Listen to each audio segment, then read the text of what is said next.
welcome up our first speaker, Angelique, who's going to talk to us about the medical marijuana establishment. Oh, I'm so sorry. We're going to take a pause there. We're going to get our sheriff and police officer to come speak to us first, because they can get a call any minute and they'll run out and we'll miss that presentation. So We gotta go protect our streets. that's right. So we'll start with the sheriff, if you want to come up here. Big round of applause. Okay, sounds like a plan. Let's give a warm welcome. Drew Vasquez from the Santa Clara County Sheriff's Office. Hi, and I'm Jason Dwyer with Sounds Lake Police Department. Good evening. So I'll kick it off very briefly. Let me just give you a brief overview of me and Foothill, my history out here, and then we'll talk a little bit about some of the questions I think most of you have regarding some of the crime trends around here. My name is Jason Dwyer. I've been with Sounds Lake PD for about 15 years. My parents, high school sweethearts from James Lake High School. I kind of spent all my childhood out here off of White and Tristan, Craigmont Highland, where my grandparents lived. So I spent my first 3 or 4 years out here working for Hill. I just came back out here as a watch commander. I spent last shift down in Southern Division. That was rough. Happy to be here. In recent meetings that we've had out here, some of the questions that popped up that were most prevalent were regarding burglary. That seems to be, when I go to a lot of these community meetings, I say how many people have had a shooting or stabbing on their street. A lot of hands go up. But when I ask how many people have had their car broken into, how many people have had a burglary of either them or their family member or somebody on their street, and a lot of hands go up. So I do have some burglary numbers if anybody's interested in them. I can start with those because I'm starting to know already. So we did a study, 2013 for the year, and what they're looking for is trends. And what do you guys think? What days of the week and what times of the day do you think most of the burglaries are happening? It's, well, in a nutshell, it's anywhere from the bulk of them, or anywhere from 8 a.m. to about 2 p.m. You'll see we have a little bar chart. It kind of goes like this, right? And it peaks right around noon or 1, and then it drops off. Days of the week, again, Monday through Friday, typically, not a big surprise there because they're daytime break-ins. We're getting a lot more door kicks now, and we're also getting calls where audible alarms are staying on. So you're hearing the siren, and the people are getting bold enough where they're actually staying in the house and just, taking what they need. The siren's going off. So the silent alarms, probably a little bit more successful in helping us capture them. We also have some other tricks in the bag that we're utilizing with some great success as far as catching them. Now, a little known myth, because I spent 3 years in public information, is that we did away with our burglary unit, so that's why this is all happening. How many people believe that? Oh, no. We have 5 or 6 burglary detectives. Almost entirely what they focused on was in custody cases. All right, so the question comes, who gets them into custody? And it's patrol. By and large, the bulk of the arrests that are made of either in-progress burglaries or follow-up for residential burglaries are made by patrol officers. So the more people who can get patrol, that's really where you're going to get your bang for your buck as far as catching burglaries. Okay? So with regard to burglaries, is there any questions as far as anything with residential burglaries, Foothill Division, Sounds Lake? So your profile, is that when they're reported or is that when they negotiate that? That's when they're occurring. So typically what will happen is the question was, is that when they're recorded or when they're occurring? Somebody will come home from work 5, 6 o'clock, and on the report we've got to write it occurred between the hours of, sometimes there's a range. For instance, a robbery, I know what time I'm getting robbed because I'm getting robbed. Right? But if I'm not home and somebody's burglarizing my house, it could have happened between 8 and 4 or 8 and 5. What we're finding is that, by and large, it's between 8 and about 2, the bulk of them. Okay? Without getting too deep into the weeds with what we're doing, we have some things that, as far as how they're dispatched and how our officers are responding, to give us a leg up. And again, without getting into too much detail, a lot of the crooks have applications on their smartphones for police scanners. So we're making it so they can't hear us. Okay, and we've already had a successful case recently where we're showing up and handing the victim jar to catch them because they're waiting for us to be dispatched. And we're like, we did it quietly. We got it. So that's good. A couple other. Well, there was another question somewhere. Okay. Oh, I was going to ask you if you see things that people, homeowners could do to discourage burglaries. The biggest one and this is gonna sound redundant, but I can't say it enough, is get to know your neighbors. And talk to your neighbors. This year is a huge first step, but every room like this with 50 people, there's 100,000 that don't come. Get to know your neighbors, talk to them on a regular basis, even if it's just a knock on the door to ask, hey, seen anything weird in the neighborhood lately? Because sometimes they'll see something, they're assuming you're gonna call in. And you're seeing it, you're assuming your neighbor's gonna call in because the car's parked in their house. So nobody calls it in. And then the guy goes and hits like 3 houses on that street. So talk to your neighbors, keep your yards well lit at night. During the day, I would say, you know, for the most part, it's basically communicating with your neighbors, because rarely is there a situation where nobody's home on the street at all. Somebody's always home. And so if you just have one person who's heads up and who spots something and calls it in and gives us a license plate or a car, we can go out there. We might not be able to arrest the people, but we now have that information. And now when we do catch them in the hand in the cookie jar over here, we can tie them to a whole string. So become active in your neighborhood, in your community. I know most of you are. Share this with people. Your homework is bring some friends next time. Has there been any recent arrests? Yeah, we do make burglary arrests. The most notable arrests that we've made recently are robbery. So we all know, we've watched the news the past 2 years. You've probably seen me on these slides, right? Our priorities are the ability to respond to 911 emergency calls, and then reducing violent crime and property. The violent crimes are the ones that are getting most of the airplay. We had a great one just a couple nights ago, armed robbers, vehicle pursuit, they crashed at White and Martin. Suspects in custody.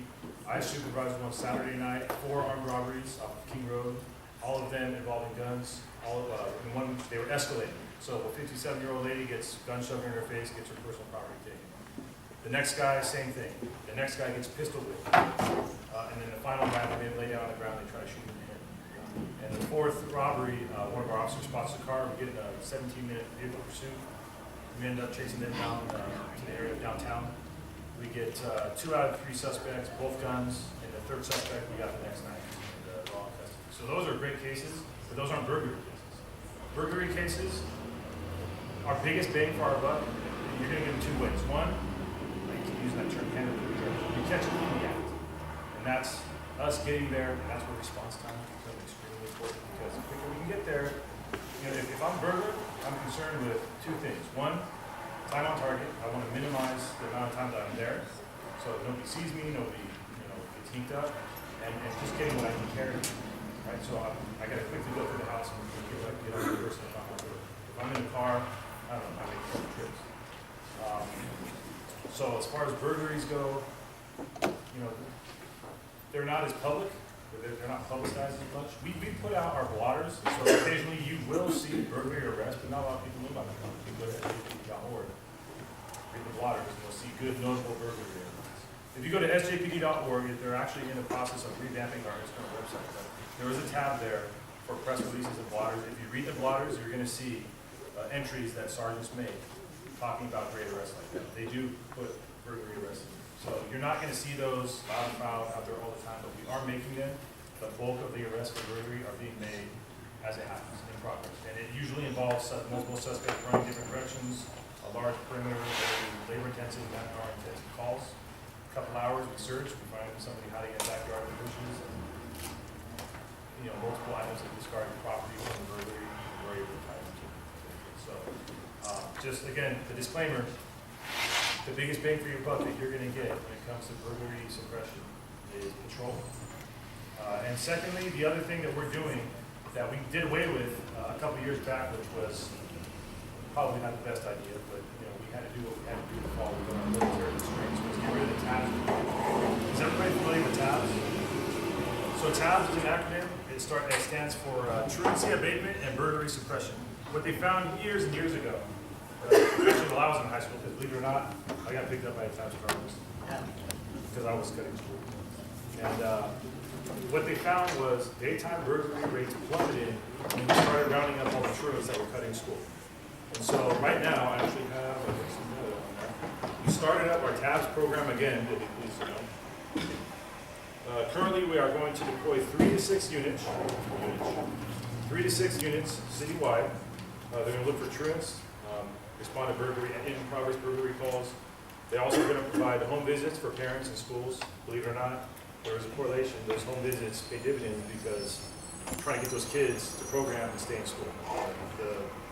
The more they're not in school, the higher the likelihood they're going to fall into the wrong crowd and start breaking down houses. The hours of operation are 8:30 to 1:30 p.m. Those are those peak hours that we're talking about. And there's a host of other things. We're starting with 3 to 6.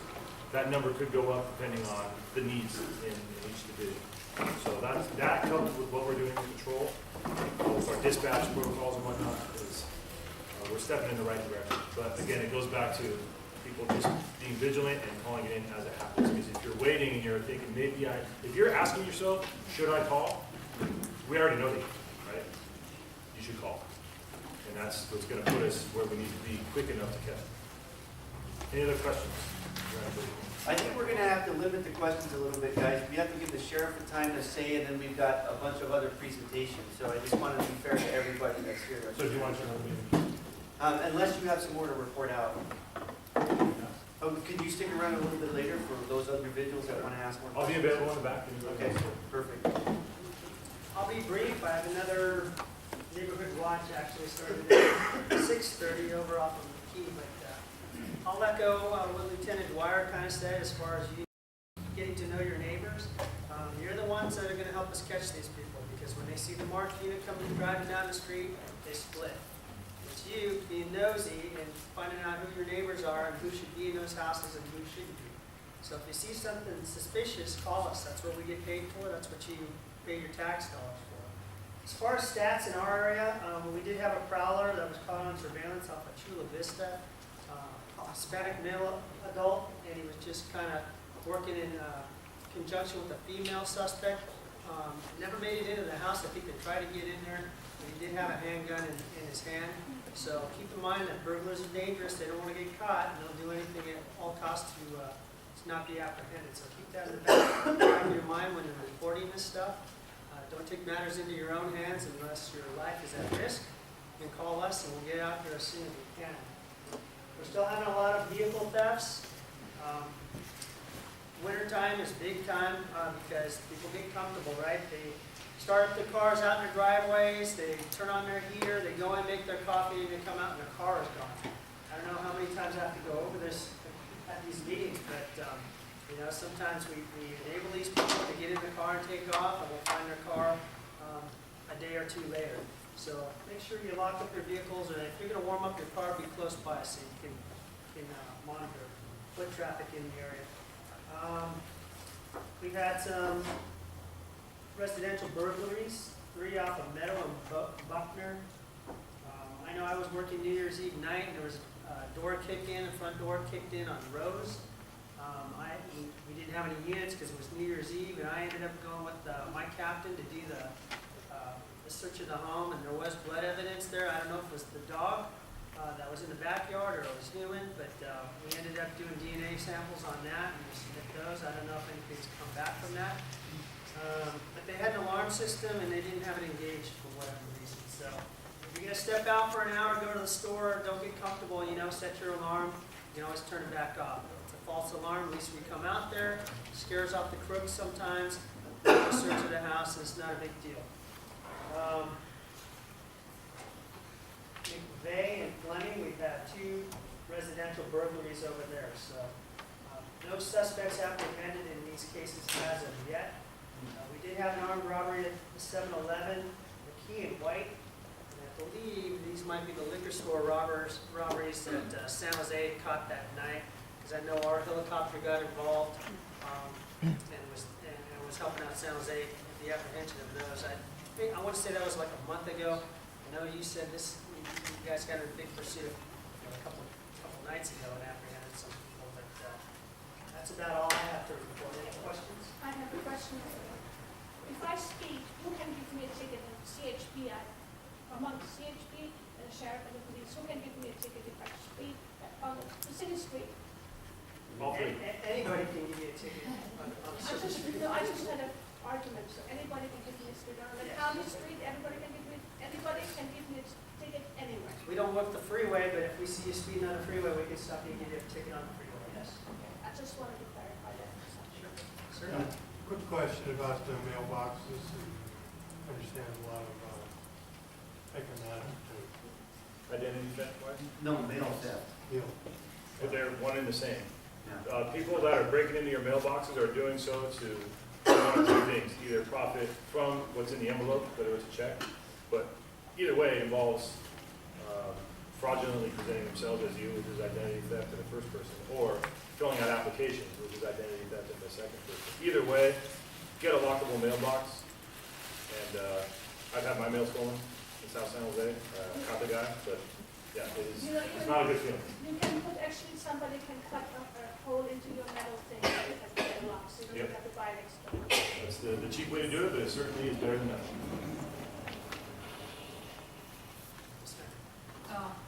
We had, within the radius of 2 blocks on my street, we had a burglary, a car stolen from the school while the school was in session, and 2 shootings, 2 people were shot within the radius of 2 blocks.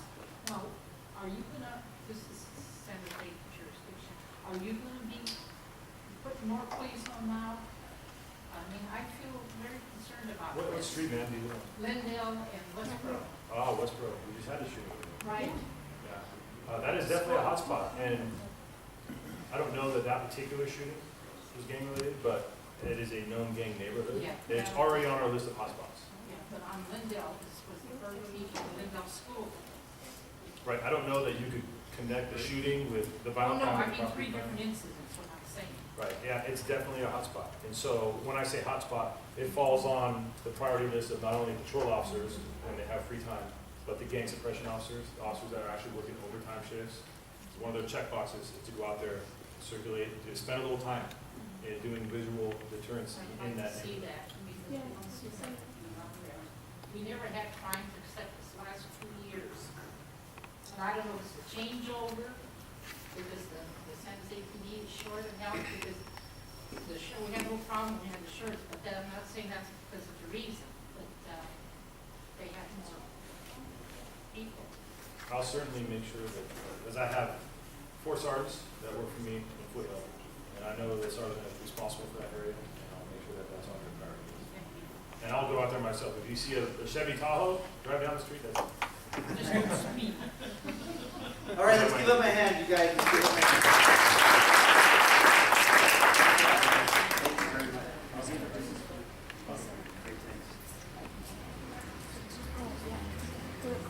Okay, that was wonderful. This is why you come to these meetings, right? To get educated, to learn the strategies. Okay, next on our agenda is the Neighborhood Commission, the Medical Marijuana Establishment Proposed Ordinance. We're going to get a quick update on that. It's only a 10-minute presentation because they're working on the ordinance.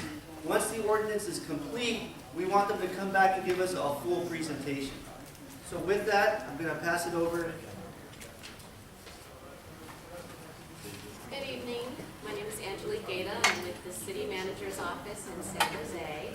I'm just going to try and give you a very brief overview of medical marijuana and what's occurring in the city. If you can't hear me, raise your hand. Can't hear me? No? Okay. Let me see if I can speak loud. So just as an overview, as a general rule of thumb for everyone to keep in mind, right now in the city of San Jose, medical marijuana dispensaries are illegal. They're illegal. Under state law, the state allows us, each city, to decide whether or not they want to ban them or allow them and regulate them. And right now, the city council has decided that they're illegal. And they've been illegal from day one. But as you know, there are probably about 80 of them operating in the city. Over the last 2 years, because of our limited resources, we've had to set a list of priorities of where we're going to focus our enforcement efforts. And meanwhile, try to come up with a regulatory program that would eventually allow them to operate here legally, but they would have to operate per regulations that we have in place. Meaning, for example, their managers and owners and growers could not have criminal convictions. They would be restricted to the number of hours they could operate within. They would be restricted to certain zones, and there would be buffers in place keeping the dispensaries away from sensitive uses like residential areas and places where youth typically hang out. So just to give you a sense of where we are, on December 10th of last year, the council actually directed the staff, which would include myself, representatives from the police department, representatives from code enforcement, finance department, and a number of other departments to get together and come up with regulations aimed at a number of specific things. So what you have in front of you, if you haven't already received one, raise your hand and Jessica will hand one out to you. It's a memo updating the council on what we've done since that direction was given. And it also gives you a brief overview of the direction that we received from council. So until we get these regulations that address council's direction in place, we're continuing to enforce, which means shut down, electives that are operating, and more specifically, the ones that are operating in places where we know we will not want them when we do get the regulations back. So right now, we have our code enforcement and our police department focusing on collectives that are immediately adjacent to residential uses. Again, because we've got limited staff, we've sent out what's known as a compliance order to half of those locations and asking them to shut down within 30 days. And all but 2 of those actually challenged that compliance order, and they're going through what's known as an administrative process through the city. And tomorrow, in fact, they'll all be appearing before what's known as our Appeals Hearing Board, which is a board comprised of community members, 7 members from the community that hear these type of cases, and it's their decision to decide whether or not to uphold the city's action to shut these folks down. So if anyone is interested, that's usually held in the council chambers from 6 to 9 p.m. on the 3rd Thursday of the month, which will occur tomorrow. So you'll get to see these collectives or dispensaries challenging that action by the city. We've also been asked to enforce against collectives or dispensaries that are located within 1,000 feet of public and private schools, child daycare centers, churches with daycare centers, recreation centers, libraries, parks, and other collectives. Also those that are within 500 feet of substance abuse rehabilitation centers. So for the past couple of years, we've been listening to the community, trying to figure out where these, what's known as a sensitive use, what the community feels are sensitive uses, and keep the dispensaries away from those areas. Did you say 1,000 feet? 1,000 feet. That's not very far. Is that changing? Is the ordinance addressing that? So we will be going back to council on May 13th with these recommendations. The 1,000 feet actually comes from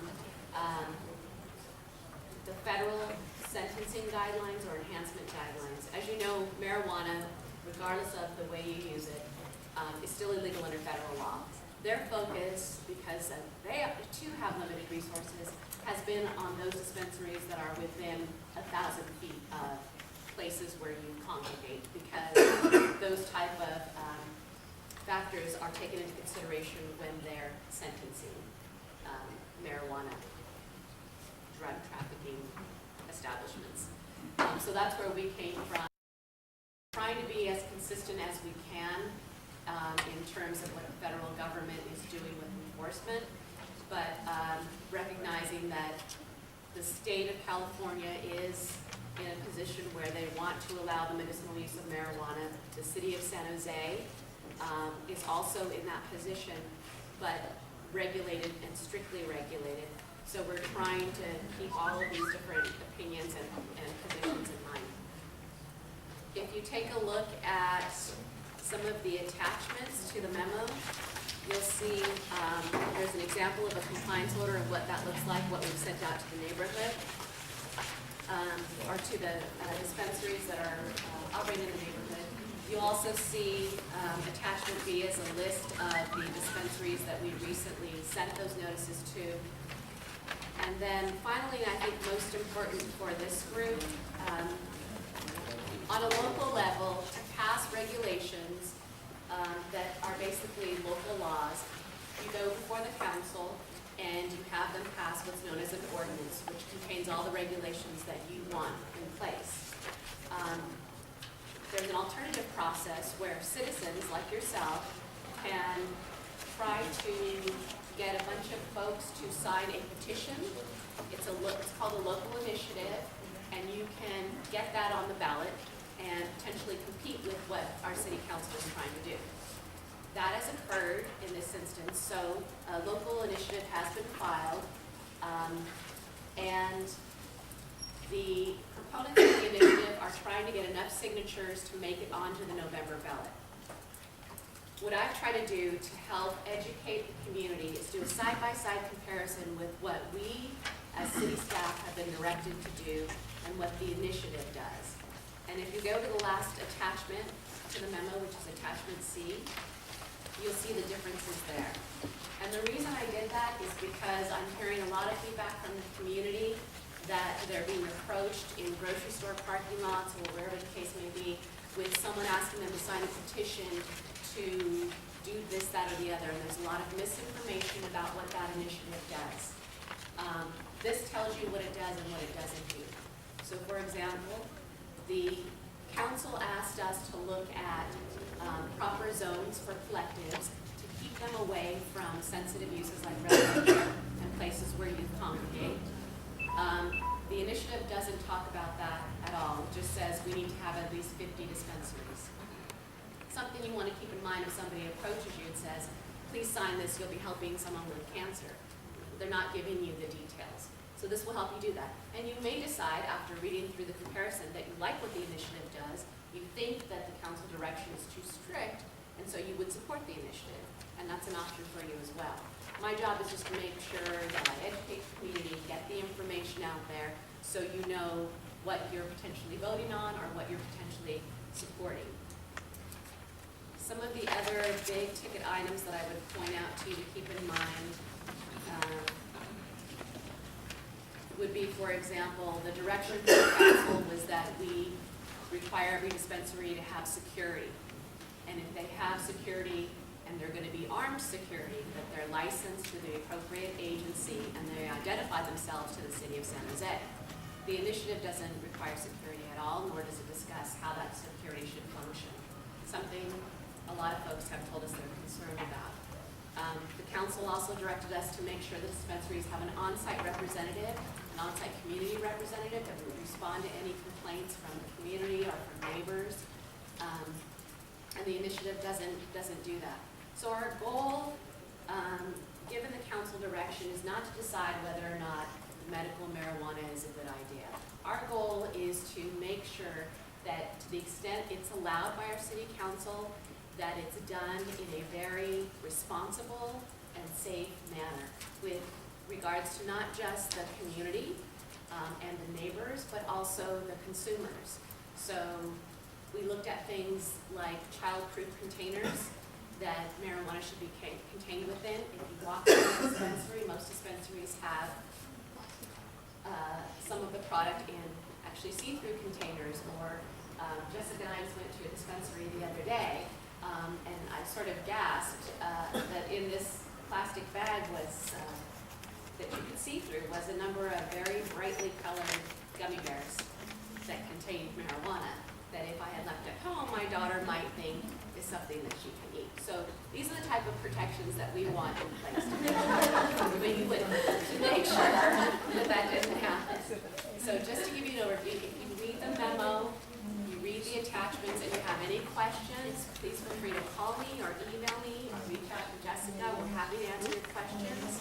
A couple of dates to keep in mind. April 23rd, the issue is coming before the Planning Commission, and the Planning Commission's charge is to make a recommendation to council on where these places should be located and where they shouldn't be located. Then we'll move forward and make our presentation to the full city council on May 13th. It'll be in the evening, and at that time you're welcome to show up and tell them how you feel about what we're bringing forward, or tell them what you think we should be focusing on. Again, if you have any questions about the specifics of what we're bringing forward, feel free to email me or call me and do the same. We have time for one or two questions, that's it. All right, right And there. just note, the Neighborhoods Commission will also probably be taking this up to give a recommendation to the city Correct. council as well. So, Juan or myself, we can deal with that if you want to say anything. All right, so I hope everybody heard. Can you please stand up really quick so everybody can look at you? If you want to give feedback about this whole thing, you can give it to this gentleman here and he'll bring it back to the city as well. That would be great. Do you have contact information people can reach you at if they want to give you direct It's feedback? actually at the bottom of this memo. Okay. My email is, well, here, is it on there? No, my phone number is on there.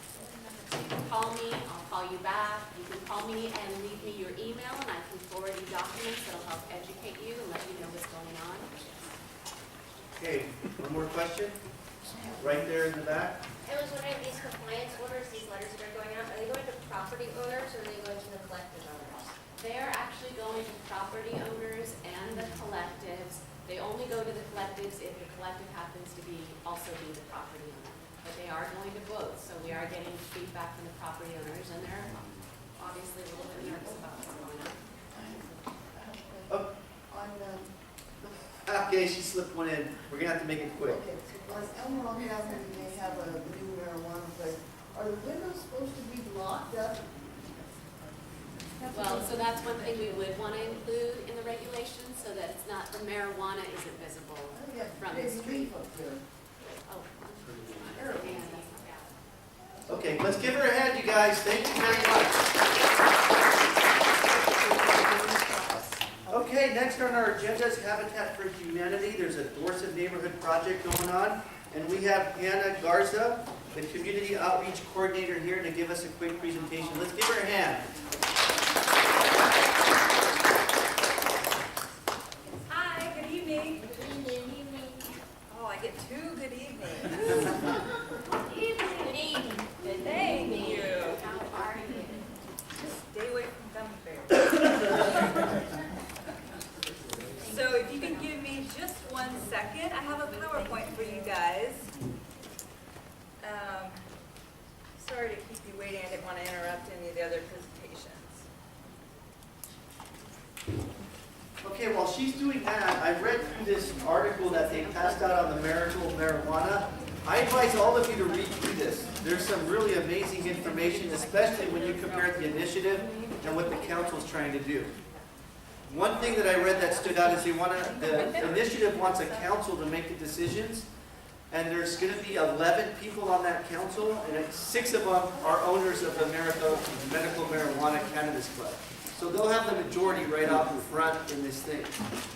So please read through this. Make sure that everybody's well informed before making those decisions. And just to follow up on that, and probably early next week, they're going to send me some information. So District 5 United will send me an email out, so we'll sign that to make sure you're on our email list. We'll send you the information of who to contact at the city and the link to this if you didn't get a copy of it. And the information to reach Bob Dulce and Juan Estrada, who are on the Neighborhoods Commission, who will also be chiming in on where we want to go with this. A few more minutes? One more second, yeah. You can introduce yourself while it warms up. What was that? Go introduce yourself while it warms up. Okay, so hi, my name is Hannah Garza again, and I work with Habitat for Humanity. I work out of the Milpitas office, so that's the closest site to you guys here. We actually got a joint affiliate. Can we get a show of hands? Who knows, who's heard of Habitat for Humanity? Excellent. Okay, so infrastructure, building homes. So I'm going to quickly go over what we do, what we build, the different types of construction that we do. I'm going to go over those programs. I have information on the table over there, applications, and also just some flyers for you guys, what we're currently doing. But what we're also doing here in East San Jose is a new initiative, and that's what I really came to talk to you guys about. So I'm going to log in here. So as I was saying, we have a joint affiliate. We have one location in Milpitas and we have another up in Oakland. So we do many of the same projects and work with the same folks. We're just in between 2 different sites. So it applies to our Oakland site and also our Milpitas location. Okay. I think we're ready to go. On a tight schedule, huh?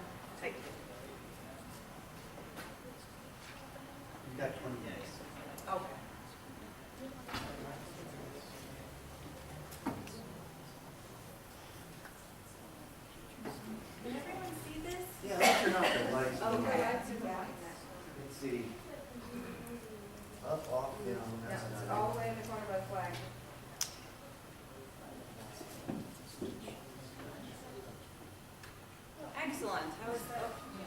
Yeah, is that a bit better? No, not much. Is that better? Yes. Okay. So again, Habitat for Humanity, oh, we're a little cut off there. That's fine. So the new program that we are promoting here in East San Jose, it is not everywhere. It's a fairly new program for all of Habitat. So Habitat International is over in Georgia. We're an international nonprofit Christian-based organization. So not all our affiliates, either nationwide or overseas, have this new program. It's a mouthful. The Neighborhood Revitalization Initiative. It's NRI. So that's what I'm going to be saying for this whole presentation, NRI. So to quickly go over Habitat's just overall, overarching vision and mission. So our vision is that everyone has a decent place to live. And how we accomplish that is through our mission, and that is to bring people together, homes, community, and hope.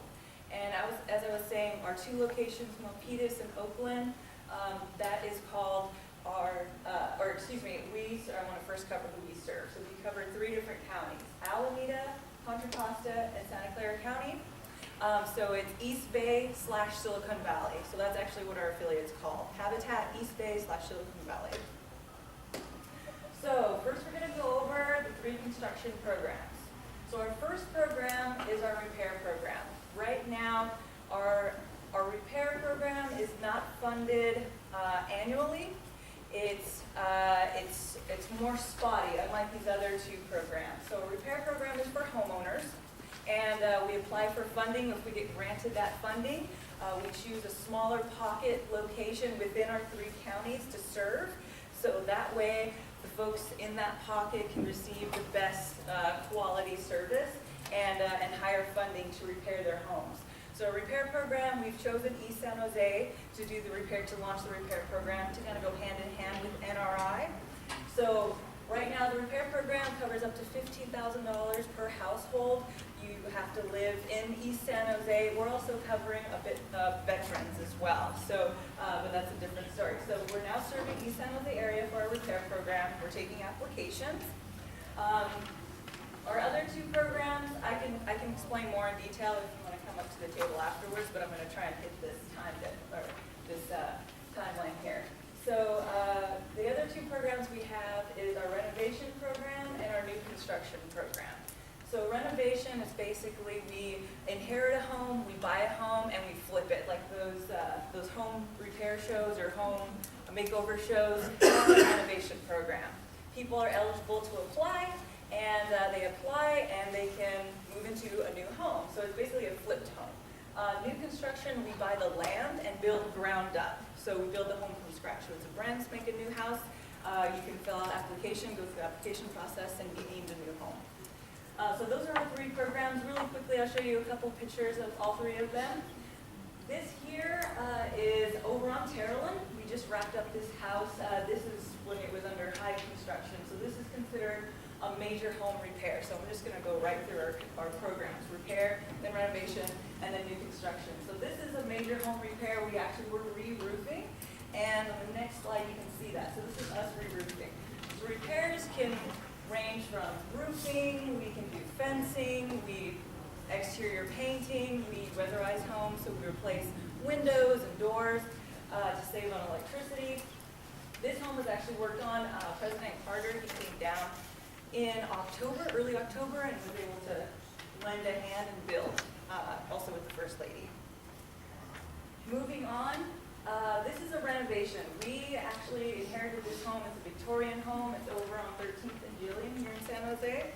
It turned out excellent. It's a very beautiful home. Again, this is a flip this house kind of deal, and it turned out great. It was pretty large, and we try to wrap them up in a timely manner, and a family now lives in that home. This is an example of new construction. So this was over in Morgan Hill, not in San Jose, but pretty close. We wrapped this up not too long ago. There was about 15 homes on this plot of land, and all of them, the rooms range from 3-bedroom to 5-bedroom. So a good deal of If we buy a larger plot of land, I think we're building in Martinez right now, and we're building 12 homes out there, so we'll buy a nice big plot of land and put as many homes as we can on it with adequate parking. This is just another example of them. So those are our 3 programs. Again, repair program is if you're a homeowner. The other 2 programs are if you're looking for home ownership, so if you're looking to move into a new home. Again, more details at the table. But now I wanted to move into NRI. So the Neighborhood Revitalization Initiative, this is something else that we are doing here specific to East San Jose, and this is that new program that we're bringing to our affiliate. So NRI, as you can see here over on the right, that is a re-roofed and we re-sided a home. However, over on this side, very unfortunate family lost their home. We can see up and down the street, there was speeding, there's illegal dumping, bulk dumping. So what the goals of NRI is to clean up communities, to help neighborhoods. We understand, as right up here says, one home only goes so far. We can serve single families, put them into a beautiful home, repair a home, but we know that only goes so far. So what we're trying to do with NRI is community development. So NRI is a community development program. It relies on local partnerships to transform communities house by house. We understand infrastructure, building homes, repairing homes. That's our forte, that's our expertise. So we're not going to stop doing that. We still want to bring that to the community. So we're rebuilding house by house, but we're moving on to blocks and neighborhoods. The idea of NRI is to resolve neighborhood issues by using resources provided by the community. So now I'm going to go more into the community aspect of how Habitat is just a hand in all of this. One of the first steps of NRI is to build relationships within the community. The East San Jose has so many resources, some of them are untapped.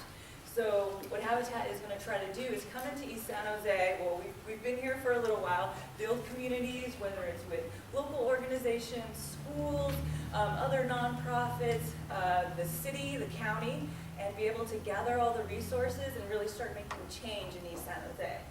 So here I broke down the vision and the mission of NRI.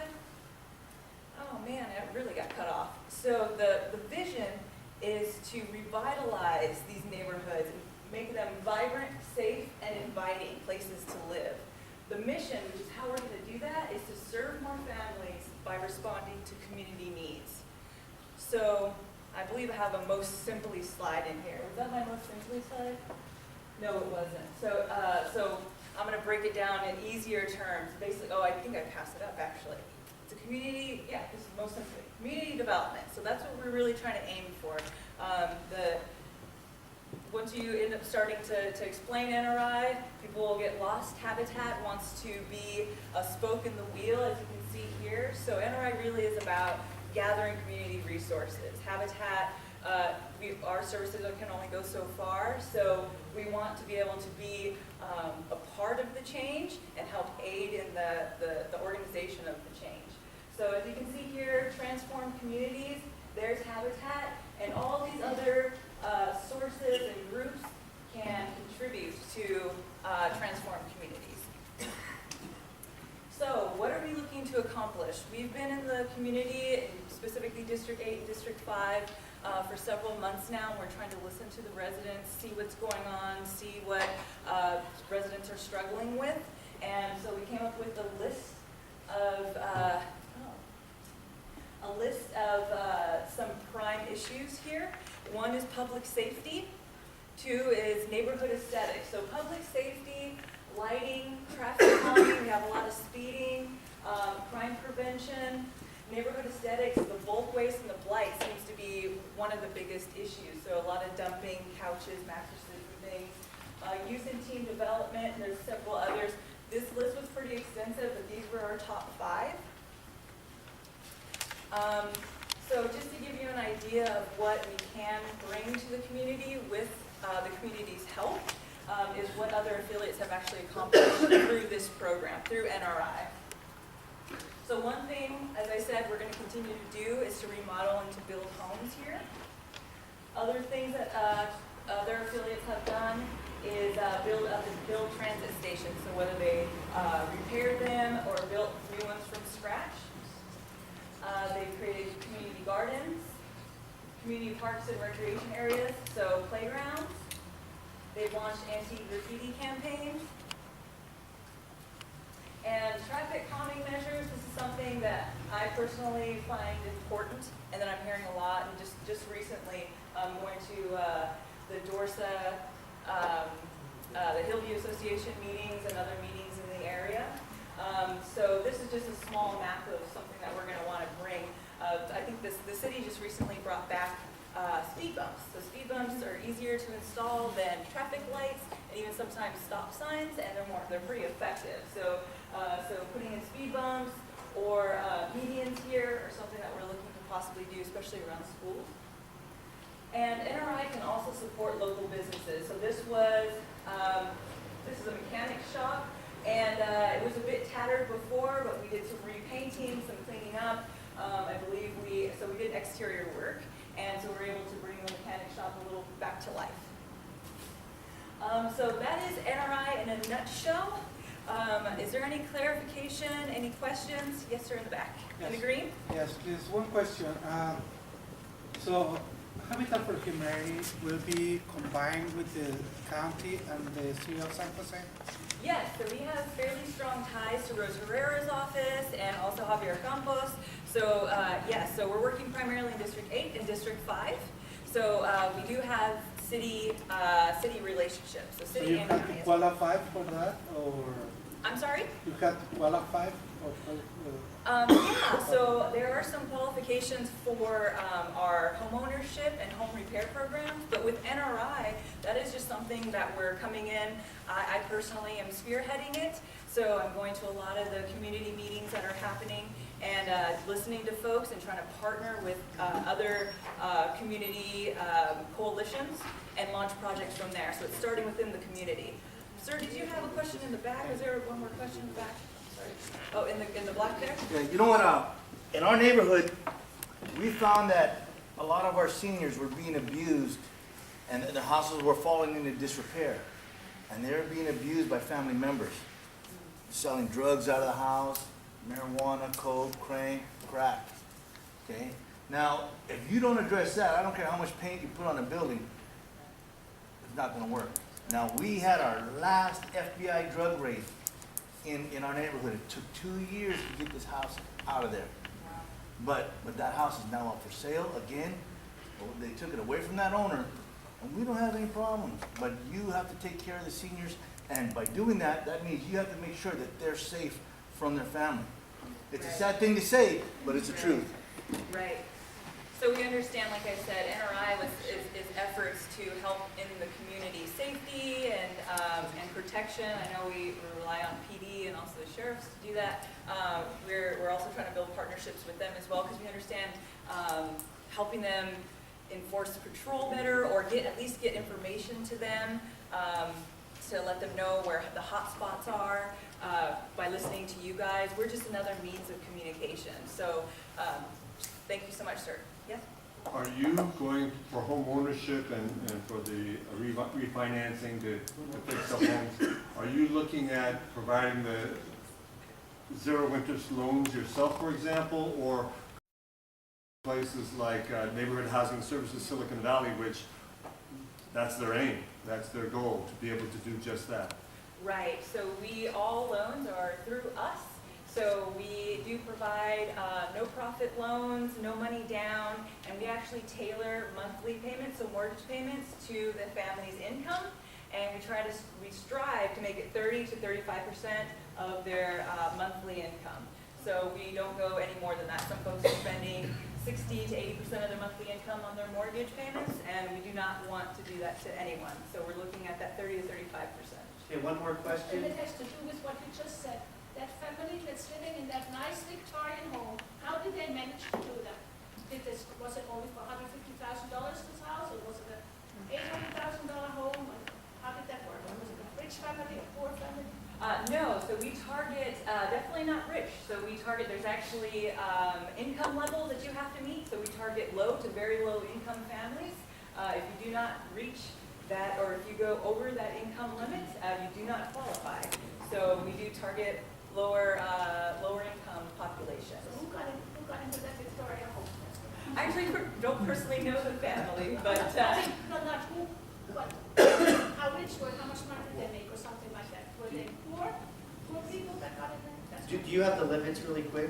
I actually don't have them on hand, but I do have them right over. So they're here. right here, there's some. Yeah, so I can go over the income guidelines. Okay, so she'll be here, right here with all her information, if you guys have more questions for her. Let's give her a round of applause.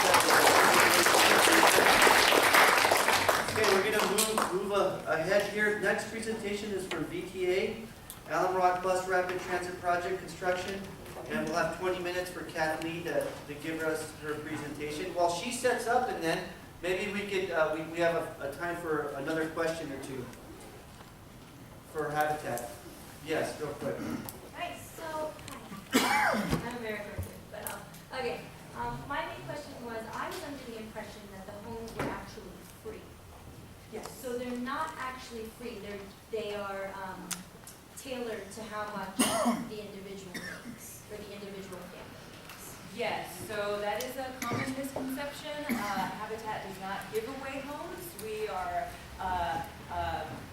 we don't give handouts, we give a hand up, and that's a common saying for Habitat. So yeah, that is for free. However, our repair program, we're not trying to promote it to be free, but there's zero payments. So it's essentially free.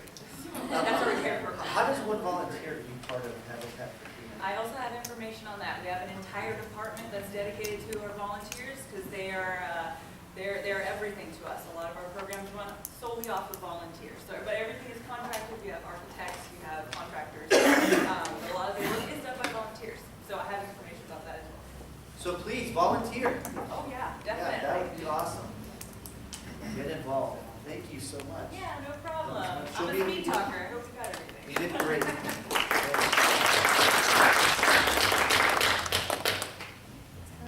Okay. Any minute. So while that's happening, let me tell you what's coming. We have not a presentation, but somebody's going to give us an update, Nicole from District 5, Javier Campos' office, on fireworks. It seems to be an issue in some communities. She'll be able to talk to us about that, and maybe if you have questions, she'll be here to answer that as well. And then, of course, we have announcements at the end, so hopefully everybody will stay to listen to the announcements. So we're right on schedule, that's the good news. And I thank all of you for helping me keep this meeting on schedule, because it's not easy. So thank you. So you can introduce yourself while it warms up. Yeah, I don't know what this deal is right here. Okay, we're back. Yay. All right. Let me just, it's so funny, when I'm looking at it here, it doesn't look like it did in my office. There we go. So where's my slideshow? There we go. Things are in a different spot. There we go. From beginning. Hold on. Is this working? There we go. Okay, good. So my name is Kathleen. I work for Valley Transportation Authority, and I'm here to talk to you tonight about the Bus Rapid Transit Project, which is actually, we just broke ground. We had our event on Friday. So I'm going to tell you a little bit just what Bus Rapid Transit is, and then we'll talk about the construction, and I know there's concerns about the traffic impact, so we'll talk about that. So quickly, Bus Rapid Transit, BRT, so that'll be my acronym, BRT tonight, is an enhanced bus service, and it's going to be built using 11 new stations that are rail-like. So think what our light rail stations look like. That's what our bus stations will look like. We're building 11 of those, starting at Eastridge Transit Center. Story, Ocala, Alum Rock, we're going to have stations at Jackson. It's not turning, this isn't, okay. There we go, that's what I want. We're going to have stations, so starting at Eastridge Transit Center, you might see the construction going on right now for we're reconfiguring the whole transit center. We're going to have stations at Ocala, Story, Alum Rock. Jackson and King, I want to talk about this one a little bit more, you know it. 24th, 17th, all the way down to the arena. So 11 brand new stations. They're going to look a little bit like that. Okay, so think like your light rail station. They're going to have free ticket boarding. So the buses themselves are the 60-foot long articulate buses. They have Wi-Fi. You can get on at either door. The idea is you have your ticket, your clipper card, you get on, you get off. So they're very quick. So the 522, how many of you take the 522? I I'm not seeing any. Okay, you can, yay. It's dark, I can't see you either. It's gonna serve that bus line. Okay, so it's gonna have limited stops. There's gonna be a bus every 10 minutes. So it's a very quick, enhanced service, and it connects you to light rail at Alum Rock Station. It connects you to light rail downtown. Eventually, there'll be an El Camino one, and that's a few years out, but that'll take you eventually all the way to Palo Alto. And that's still in planning stages. So I'm just gonna cut, so again, the buses are special. We're gonna have unique branding. It might not be a blue bus at the end of the day. Our general manager is still, making her decision on what the final design will look like. It will have dedicated lanes. That's what I want to talk to you about over here. From 101 to Capitol Avenue. This VRT is going to run in the middle of the road, and the stations will be built in the middle of the intersections. It'll be a dedicated bus lane, so only the buses can go in there. They're going to have all the lights. Actually, the whole route will have green light priority. That means quicker green lights, okay, so that no stopping. Some stopping, kind of think like light rail. To do that, this is where the bulk of the construction is going to happen. And so we'll talk about the traffic there too. But basically, it will look a lot like, well, actually, here's an overview. So when you see the road, it's in the middle of the road, but you still have traffic on either side. And the local bus service will still ride in the mixed traffic. But here's what the station at King will look, it's a rendition. So it'll, something like that. It'll have the pavement color, can't go back. Pavement color, station in the middle, crosswalks, okay?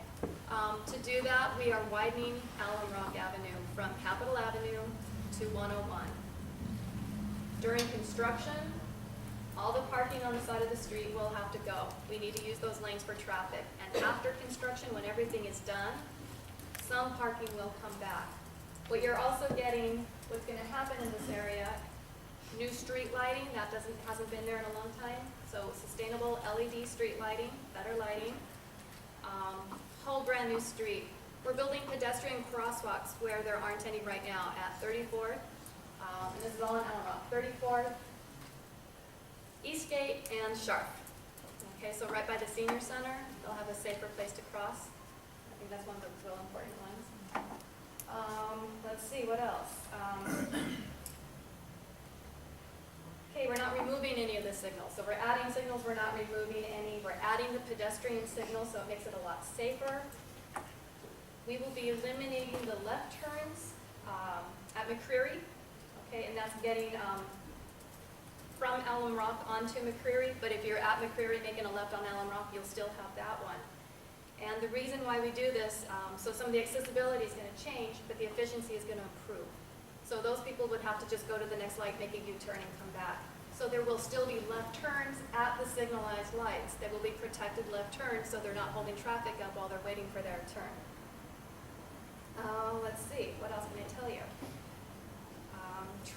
Let me tell you what's going on right now. We just had our groundbreaking last Friday at the School of Arts and Culture. And one of the best attended events I've ever seen at VTA. Right now, we've had utility work going on. We've had San Jose Water out there. You might have seen them doing some work. AT&T, what they're doing is moving any utility work that needs to be done. We're asking them to do it now, and also some utilities are in the way of the construction. But we don't want anyone to have to go and fix something after the fact when we've just paved and everything's nice and new. We want to keep it clean and pretty for a while. So AT&T is out there. PG&E is going to start working next week. And after we meet with them tomorrow, I'll have a better schedule and I'll be able to post that on the website, give people an idea of where they are and what areas. We're also starting tree removal. This project, in order to widen the streets, we do have to remove some trees. There's about 135 trees in the whole corridor that we're removing. They're being replaced on a 3-to-1 ratio. VTA will replace a bunch of them, and then we're providing money to the city of San Jose. They have a city-managed tree fund. They'll decide where the rest go, but basically a 3-to-1 replacement on the trees. Okay. So the traffic. This is the part I know everybody wants to talk about. During construction, cars will still be able to go on Santa Clara and Alum Rock Avenue. We will still maintain traffic at all times. During the main commute hours in the morning and the afternoon, we will always maintain 2 lanes of traffic. Between 9 and 3, so after the main commute, before it starts up again, that's when we'll probably take another lane, but we'll always have traffic. The buses will continue to run. When we're working on the bus stations, like for example 24th, 17th, where we already have a local bus, we'll have to move it. It might be moved a block one way or the other, or around the corner. We'll be able to post all of that, so if you go to our website, if you sign up for the bus, you can get it by bus stop or bus number to let you know what's changing. The bus stop that's really important, there's one that we can't do that with, and that's Story. To build that station, there is not a safe place for us to relocate that bus stop. So that is the one station we're gonna have to close. We're closing it tomorrow and Friday, because they're gonna have some utility workers out there doing some utility potholing, basically, investigating what's over there. And then in the next couple of months, we are going to have to shut it down for a few months. Once we have that schedule, we've got our contractor on there. That is like the one they have to get done the quickest. If we want to open up that station, that is going to be the biggest impact for folks on that one. With me, I just want to kind of start, but Maylee Chu is with the contractor. She does outreach, and she's going to be out on the project as well. We're going door to door right now, and this is one of the things we do on outreach besides come to meetings and present, but we also have been going door to door to all the businesses along the route just to let people know we're going to be in front of you today. We're going to be in front of you for 3 months. This is a sample, and also, I'm sorry, Charlie. Charlie Kruger is our resident inspector on the project. He is my right-hand person, so between Charlie and Maylee, we get information, I get it out to you. You can get it on our website, you can call me. I brought handouts. I have handouts of our newsletter that talks about the project, how we're gonna mitigate. For example, we all know construction's noisy, it's dusty, it's dirty. It will be done during the day. There will be a few occasions where we have to go at night. There's some intersection work, and we are coordinating with the businesses in that area. For example, when we're building the station at King and Alum Rock, we have the School of Arts and Culture. They have events on the weekend, so we're going to coordinate, make sure we're not jackhammering during somebody's wedding. Okay, that's my biggest concern. Cause that's such a beautiful location. I can see why people would want to go there, have their weddings there. This is an example of one of the downtown stations. That's between 2nd and 1st Street. So that's going to connect everyone to our light rail. I made these really simple. This is our City Hall station. We'll have and you can see it's lit up at night. So one of the things that's really nice about these stations, they're all very lit up. They have, there's a safety phone. So you can call for help if there's anything that you need. Whoops. Is there one right there right now? I don't remember seeing. No. There's bus stations between 6 and 7 by Horseman Elementary. And the local buses will still be there, so that's something that's really important. The local bus will still be there. This is the 522 that's going to be using this, the dedicated lanes. So that's it really in a nutshell. Traffic will continue. We're not going to block it, but there will be times it might be slow. So, and so let me just get that little map again. Okay, maybe it's the other way. I think I know my own slideshow by now. But I don't always remember where it goes. There we go. So for you, we're kind of past it. But if you're going downtown, that's where you're going to see it. You'll see some of it over here as well. I think it's probably easier this one if you just want to have questions, then that way I can hit what I didn't hit. And I can't. Okay, thank you. Pink. Well, soon the water district's going to start tearing up Story, and I'm hearing that you're going to start tearing up Alum Rock, because I'm saying to myself, I'll go down to Alum Rock. So when are you starting exactly? It sounds like tomorrow, and the water district is starting like Monday or something. Awesome. You know what? So what I want to do is find out what they're doing, so that way we can kind of. Not that we can really coordinate, okay, you can't rip up the road because we're ripping up the road, but at least so that we can be aware, and that way. Time to buy bikes, everybody. I was going to say, you guys, buy bikes and ride the bus. And other places. There will be bike racks. So will the new stop enclosures in Story, Ocala, Eastridge, because the light rail is projected to go down there, are those going to double up as when the light rail comes there, there'll be the light rail stations? That is in the environmental document. Light rail is so many years away No. that this is quicker, we can get it in now. But basically it does mimic light rail. It mimics the route, it mimics the function. So if we were to eventually get it, the stations would serve. At the East Ridge Transit Center, where they're building the new stations, there's an area that will be landscaped. That is the area that would one day be the light rail station. In the back, and then I'll come back this way. So, you mentioned Story Capital, that bus stop will be closed. How long is construction supposed, what's the timeline on construction? So the full construction is about a year and a half. From tomorrow? To end of 2015 when we open up the whole route. And The it's done, Story it's gonna, Capital bus stop will be closed that oh, long? no, that's what I was I saying. think It's that's gonna what be he was in asking. phases. in How long phases. will the bus stop at Story and So at Capital Story, be we're looking closed? at, guessing about 4 months. That's what we're. Yeah, 3 to 4 months. Starting tomorrow. No, it won't be closed right Tomorrow's away. tomorrow and Friday are just a one-day deal. We actually don't have the date when it's gonna close, so that's something that I'll be posting that information out. And how are you relaying the outreach? Through what avenues and what? Oh, thank you for asking. We can, okay, actually, some of my handouts, I recently mailed a newsletter, it went out to 20,000 households that were a quarter mile within the whole corridor. I also have data that I can do like half a mile from every station, if it's a mail. The website is that's gonna be the quickest way, and what we have, so, note to self, I'm gonna put a slide of the website that shows how to sign up. We have a system called Gov Delivery.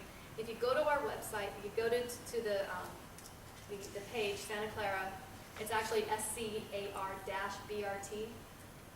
There's a blue envelope icon. If you click on that, enter your information, you're automatically going to be updated when I make updates. I'll push it out. So that would be one I would push out. Okay, we're closed, it's for 4 months. I'll be doing regular updates on the website. Meetings like this, I'm going to back up a little.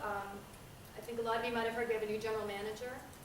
She has revamped how our community outreach is done. We're now part of government affairs. We are in charge of regions more so than we were project specific. So this is one of my areas, this in downtown. So instead of coming, the last time I was here was a year ago. So instead of this once a year meeting, we're going to be here a lot more often, keep you guys informed. And so I would love to come back like in a couple of months when you really start seeing the impacts of construction. But meetings like this, website, newsletters, yes. So, the bus stop is closed on Story and Capital. What's happening to the streets? Will you tear up any streets in Story and Capital? No, we're just working, so where we have the stations at Story and Ocala. You might recall when we did the pedestrian improvements, when we did the wide sidewalks and the lighting on Capitol, we already basically plumbed those 2 stations for BRT. So basically, they're just going to go in and put in the new shelters and the new system. So we'll have to take a lane for protection for the workers and for the traffic, but just a small portion. It won't be, Alum is the one that's going to, you'll see the more of it. I'm concerned about Yeah. where I go all the time because Yeah. So let's say going home, which is going to Capital and then Yeah. left on Story Road. They won't close it. They won't do anything to the turn and all this. No, they won't close it. They're just going to take a lane. It would just be a lane where you can't go in that lane for a few, like, less Both than a ways, block. just one method. Both ways. Oh, both ways. They'll do one side, then they'll do the other. They won't do them at the same time. Same thing on Alum Rock. When we're doing street widening, we're going to do one side of the street and shift traffic over. We're going to start at Jackson, work our way down to 101, and then flip and go back the other way. When we do that, we'll shift traffic to the other side. That maintains the 2 lanes each time. One more question. No, one more question from the audience. Right there, way in the back. I'm gonna let you choose.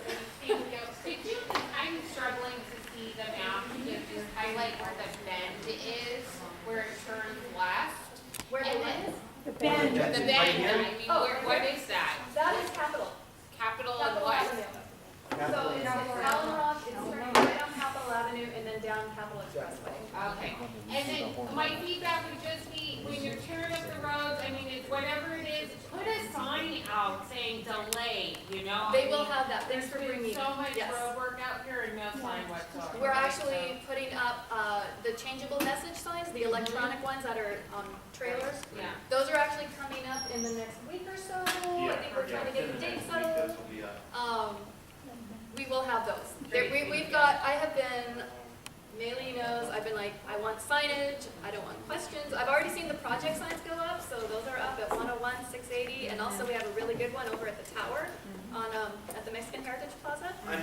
It's up to. You know what, she'll be here right over there at the table, you guys. I'm sorry, but we have other presenters and I don't want to cut them short. We got 20 minutes left to cover everything up. Let's give her a round of applause.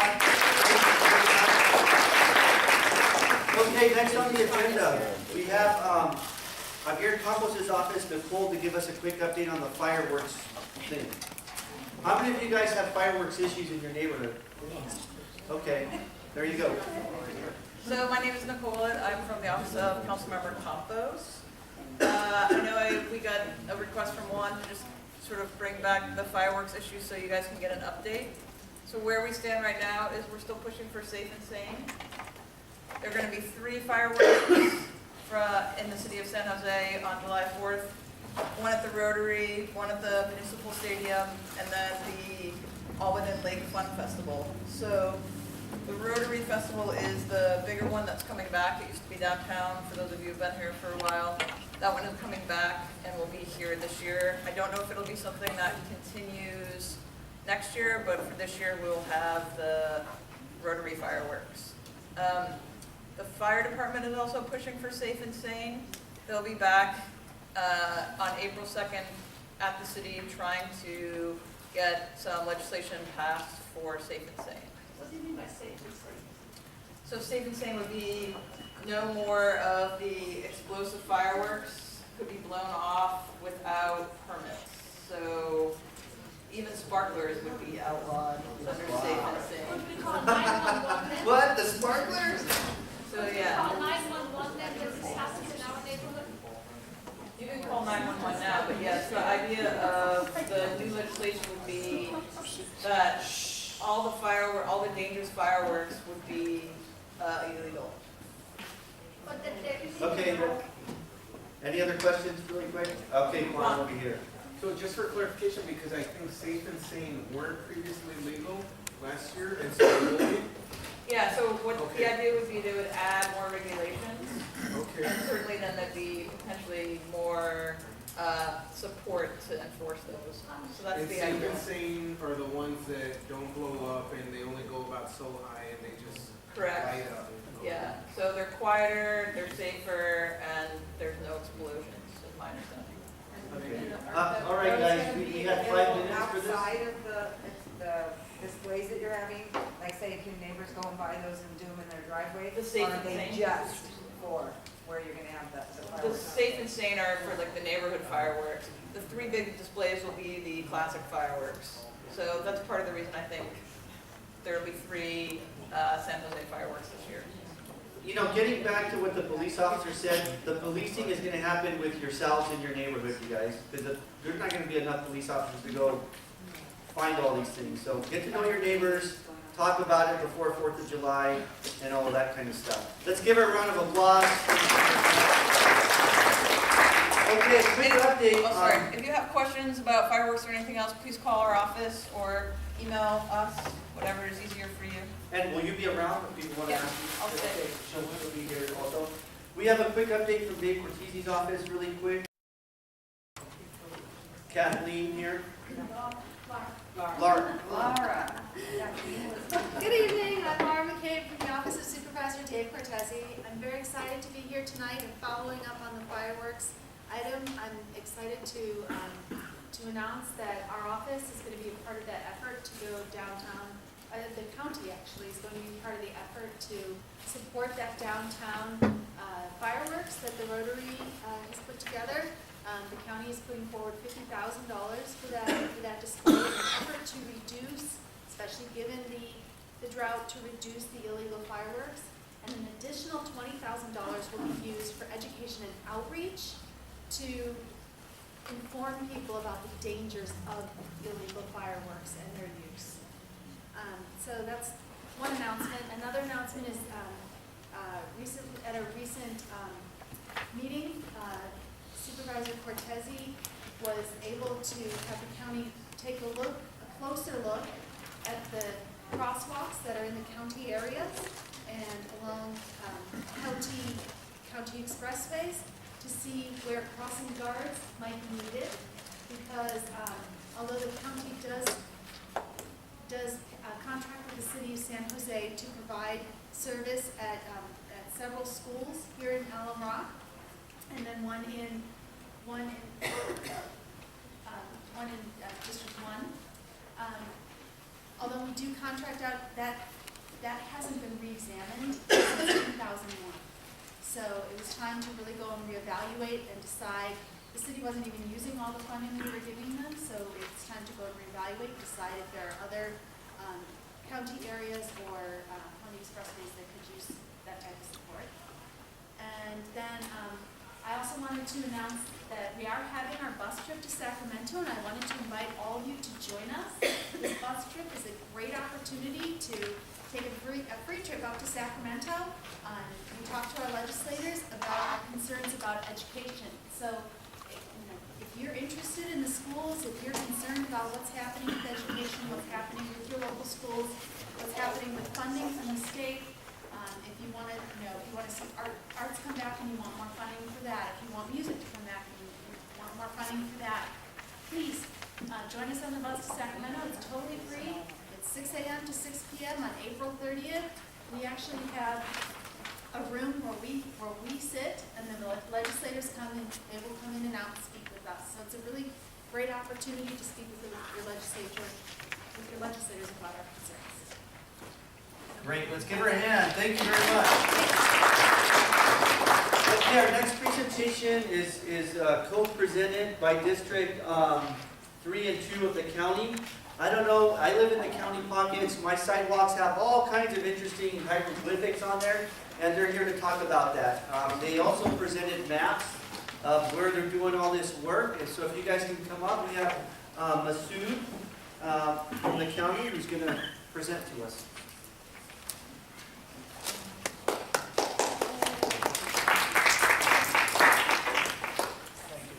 Good evening. I'm Masood Akbarzadeh with Santa Clara County Roads and Airport Department. I'm a county traffic engineer. With me tonight is Stephen Al and Clara Salim. They're the engineers in charge of the sidewalk I'm going to be talking about. They'll be doing the heavy lifting. In the next 10 minutes, or I'll try to keep it as short as possible, I'm going to inform you about what the county has been doing in Alum Rock unincorporated area in terms of sidewalk and traffic calming and pedestrian and bicycle improvement projects, basically. About 12 years ago, some of you may remember, we came to this area, we did a comprehensive traffic study, and as a result of that, ever since we've been looking for different kind of grants to improve the area, especially in terms of movement of pedestrians, bicycles, parking, and orderly movement of traffic. We have worked with the schools in the area, and in terms of drop-off and traffic circulation, and so all we are doing here actually falls very nicely with one of the speakers was talking about the Habitat for Humanity and NRA. So the county is doing its little share of it. So ever since we've been getting grants, trying to look everywhere for extra money, And fortunately, with the help of Supervisor District 2 and 3, county supervisors, we have secured, we have been very successful. The map in front of you, I hope all of you have this map here. It's pretty colorful. It's the white area is county unincorporated area, and what you see there is the blue lines are all the sidewalks and pedestrian and bicycle improvements we've been able to do in the recent past. The last one was on Highland Avenue. Any of you that's familiar with that? We went up and down Highland and improved that.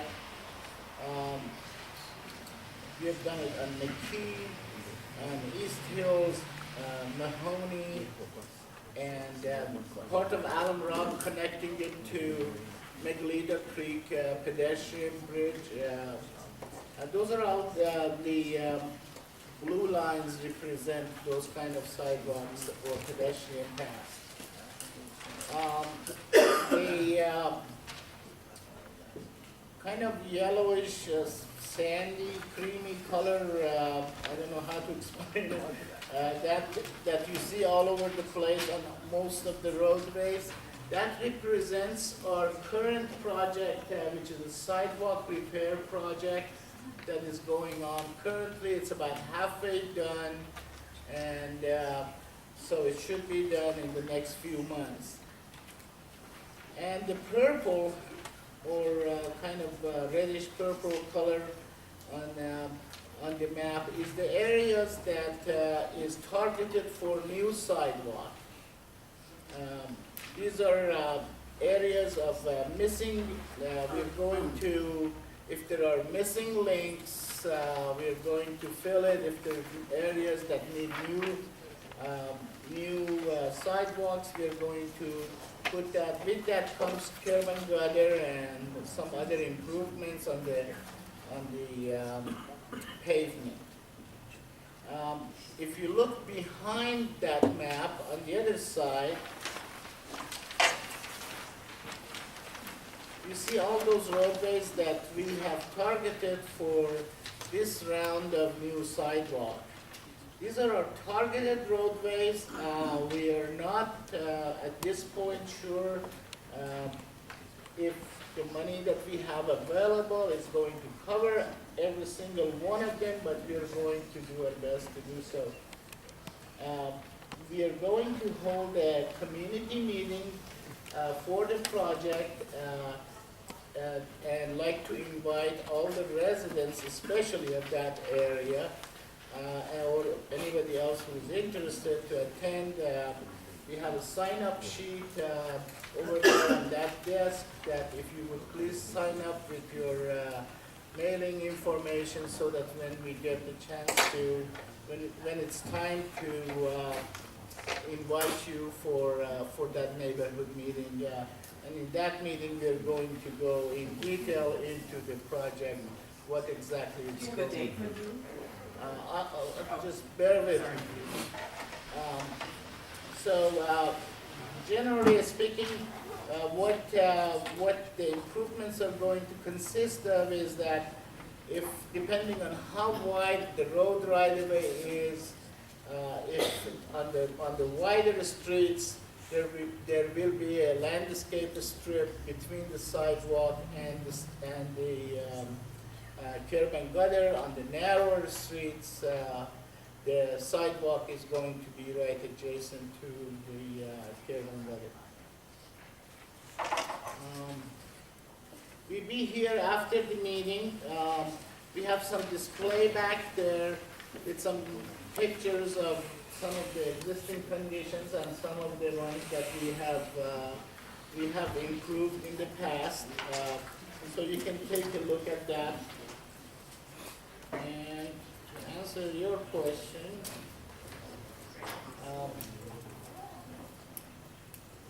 we are expecting to have the meeting number 1 for this project in around May, June of 2014.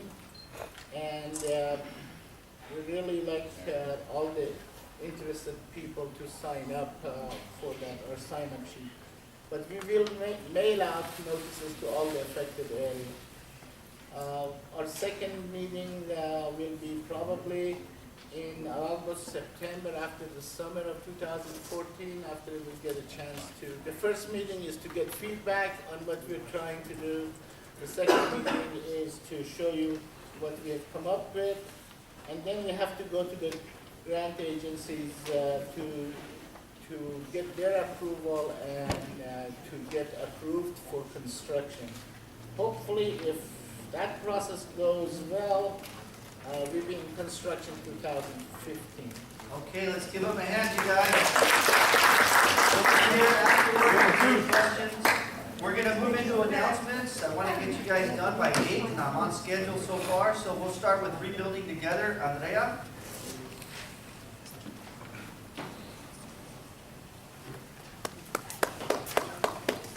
Hi, I'm Andrea Selico, volunteer and outreach coordinator for Rebuilding Together Silicon Valley. We're a nonprofit agency that provides critical home repairs to low-income homeowners at no cost.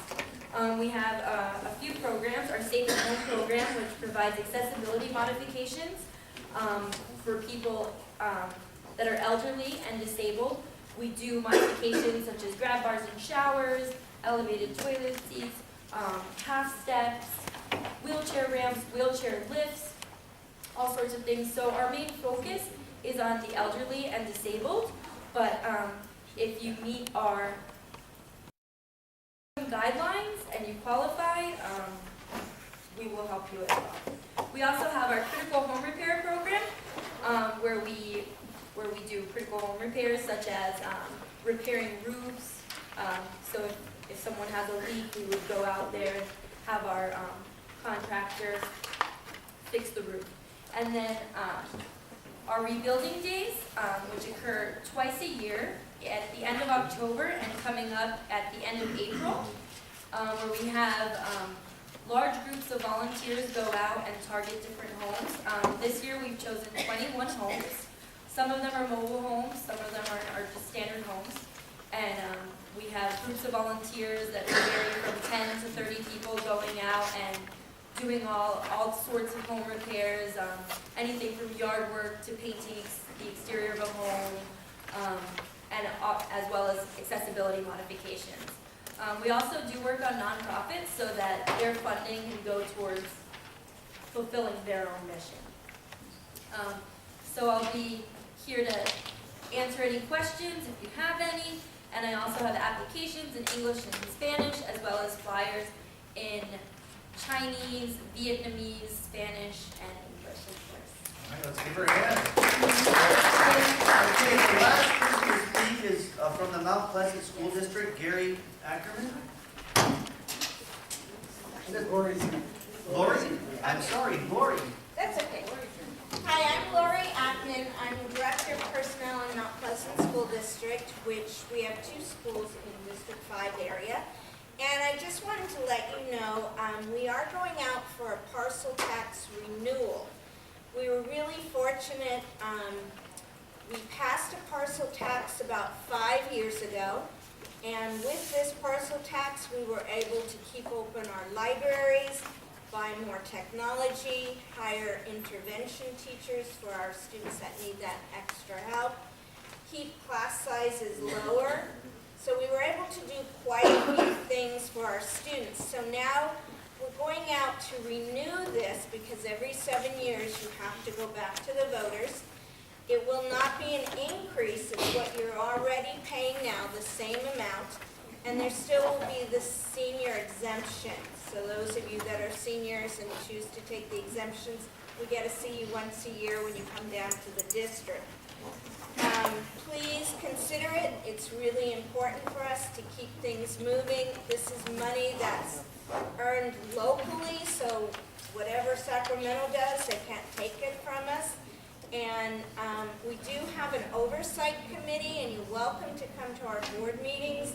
They 3 times a year they present and discuss how we're spending the money, so it's not going to my salary or the superintendent's salary, it's going to the kids. So you'll be starting to get phone calls from us and mailers.